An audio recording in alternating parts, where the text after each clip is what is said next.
Stubbert Custom Homes originated with my parents that immigrated to Canada in 1953 and started the company in 1956. We're celebrating our 56th anniversary this year. My parents immigrated from Germany, from Europe, and my father, when he arrived in Canada, arrived with $12 in his pocket, and as a recent immigrant, he got involved in the building industry, building grain elevators on the prairies. My parents started building homes in 1956. My father went out and bought 10 lots from the city of Calgary and got 9 of his friends that were also in the industry to buy 9 of the houses, and so that's how he started as a builder in Calgary. And then, of course, as I grew up in the family business, in the family and in the business. And so I was exposed to the home building industry at a very early age and just basically grew up into the business.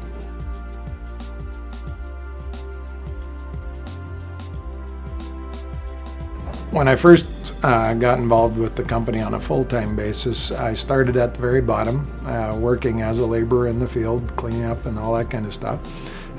Working for my father. My father was my boss and was a tough taskmaster, harder on me than he was on some of the other people around. And as time went by and I learned more and more skills, and I went to take additional school. I went to SAIT, taking evening courses in business administration. I went to the University of Calgary, taking evening courses as well, and learning extra things over and above just being on site and doing site work in the construction industry. And within the first 7-8 years, I became the general manager and took over the daily operations. And my philosophy was way different than my father's. My father was from the industrial era where he believed that he owned his people from 8 till 5, and when they punched the clock in the morning, they were his, and he would tell them what to do, and he didn't expect them to think. He just expected them to do everything, and he would do all the thinking. My approach was completely different, and so obviously we butted heads as I took over more responsibility and needed to do it my way.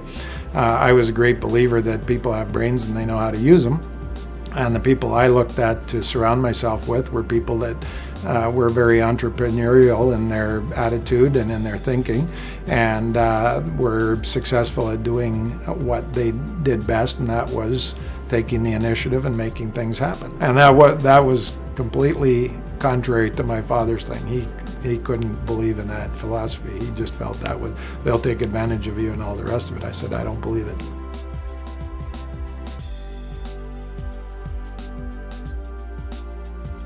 We had one of our framers, he was a framer at the time, he's now an employee, go to El Salvador as part of a relief or a charitable work in building homes for the poor people in El Salvador that just, they've got tin shacks, or they've got poly walls or mud and thatch walls.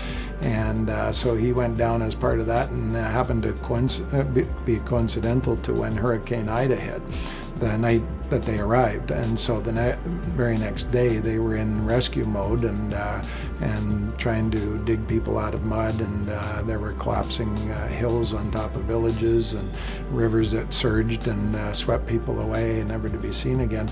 And so we had sponsored him to build one house. The group he went with, each of the people in the group had to get sponsorship for one house, and so we did that with him. And so 2 or 3 months later, he came to our staff meeting and showed a video and showed still pictures of what had happened, and coincidental to the Hurricane Ida effect, and it moved our company apparently, and I missed it. I wasn't there for it that day. I was out of town, and I was told afterwards that there wasn't a dry eye in the whole staff meeting, and it was a couple months later that our staff came to us and said, we want to get more involved, we want to follow up with this and be a bigger part of it. And that's how it all started 3 years ago, almost 4 years ago.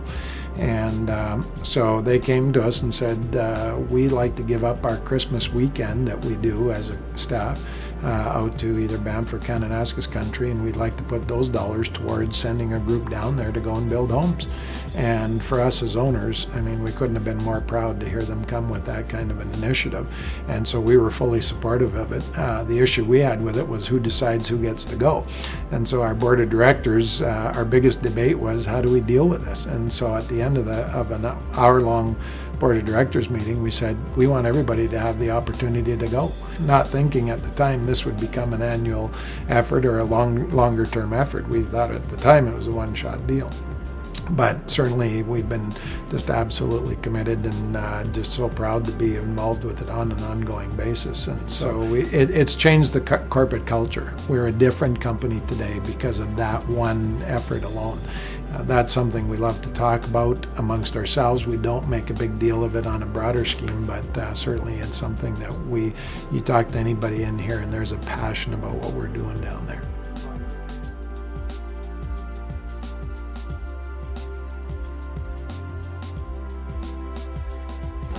When I was approached by Bravin and West Creek Developments to be part of the legacy community, and as both an investor and as a builder, when I found out what piece of land we were talking about, being raised in Calgary and everything, in South Calgary, I believe it to be one of the premier pieces of land there, and I'm very excited about it. I fell in love with it the first time I looked at it, and I knew of it when it was still privately held by the previous landowner, but had never really seen it up close. And when I got that opportunity, the sizzle was there, and I got really, really excited about it and told Bravin I want to be part of this thing, so whatever it takes to do that. This has become way more than I ever anticipated, and it's way more exciting as it unfolds.